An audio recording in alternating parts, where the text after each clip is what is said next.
Hello, हा राखी मिळाली का? मग सांगायचं कुणी? असू दे असू दे, माहितीये लई मोठा ओवाळणी देणारा आहेस तो. अरे असू दे, तुला राखी मिळाली ना, त्यातच सगळं मिळालं बघ.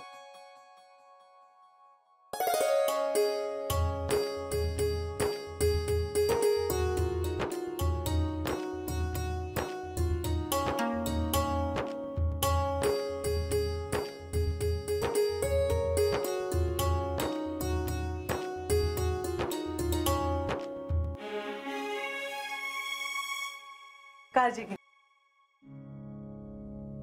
बोलवायचं नाही दादांना? अगं नाही, लय काम आहेत त्याला, जमणार नाही म्हणाला.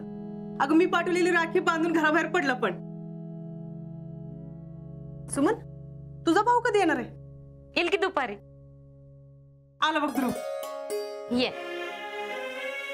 बस इथं, सावकाश बसा.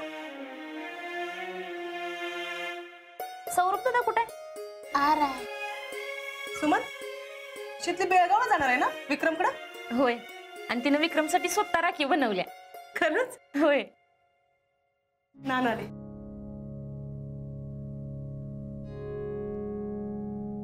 अरे तुमची एवढी सगळी तयारी झाली आहे, पण शीतल कुठे आहे? हाय की, आवरायला लागले. तिला परत बेळगावला जायचंय ना. हो, या काय ग एवढा उशीर? हो नाना, आवडतो ते. पोराग कधीपासून वाट बघतात. घे राखी बांधून घे.